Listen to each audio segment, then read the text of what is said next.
Lep pozdrav.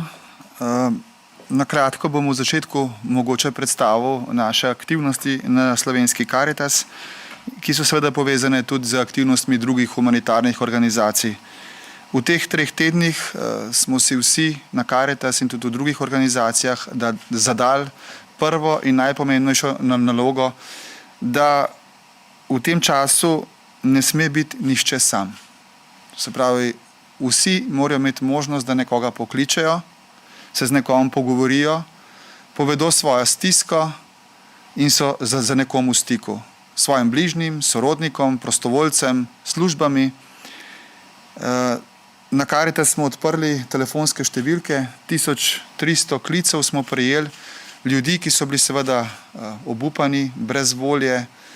To je res poseben čas. Naši svetovalci, strokovni delavci, ki drugače svetujejo v svetovalnicah, so seveda nudili jim pogovor, so jih skušali pomiriti, predvsem pa jim obljubiti in zagotoviti, da se lahko kadarkoli obrnejo na Karitas ali pa na druge strokovne službe in seveda lahko povedo, kakšno stisko imajo.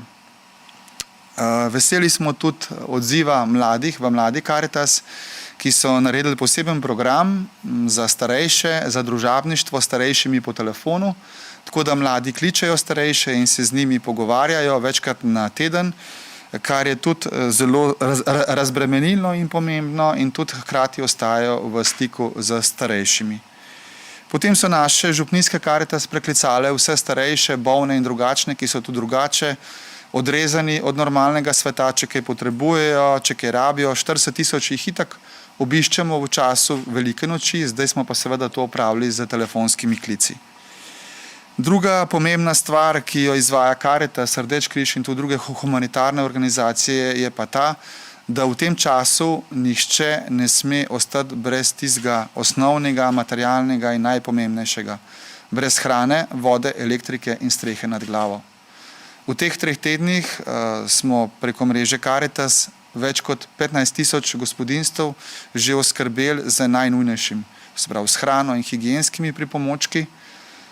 V tem času smo imeli tudi 670 novih primerov družin in pa starejših, ki so rabili pomoč, nekateri zaradi izolacije, nekateri pa so seveda v tem času tudi že izgubili svoje službe, predvsem tiste kratkotrajne in tudi druga skupina tistih, ki so se pač prej znašli z nekimi občasnimi deli. Vse to se je zdaj ustavilo in seveda so prišli tudi k nam po pomoč.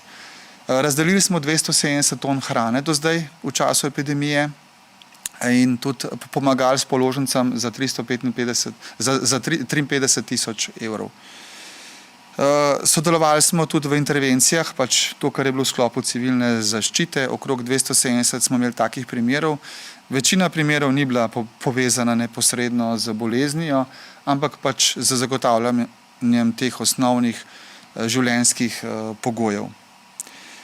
Seveda smo zadovoljni z vsemi ukrepi vlade oziroma parlamenta sprejetim zakonom, ki lajša stiske tistih, ki so že tako socialno ogroženi in preprečuje, da bi drugi, tisti, ki so na meji v teh mesecih zdrsnili v to socialno ogroženost in bi bili v stiski.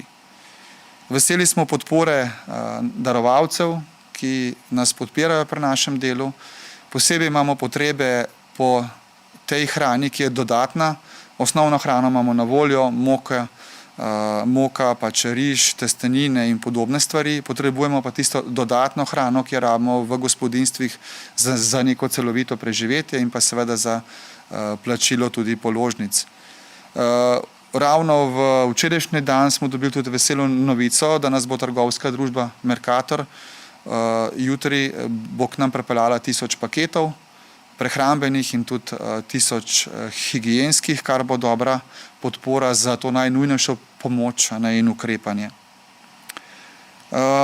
Včeraj smo imeli možnost nevladne organizacije, ki sodelujemo s civilno zaščito, povedati, kako naše delo poteka na terenu, kje so težave in katere so še tiste skupine, ki jih mogoče ti ukrepi ne bodo dosegli, pa jih mi vidimo, da so potrebne pomoči.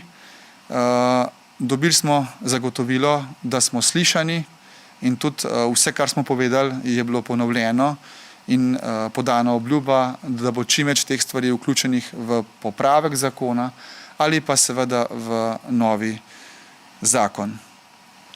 Kar se mi zdi pomembno sporočilo teh 4 tednov, prejšnji teden sem klical naše župnijske Karitas, kako poteka pomoč.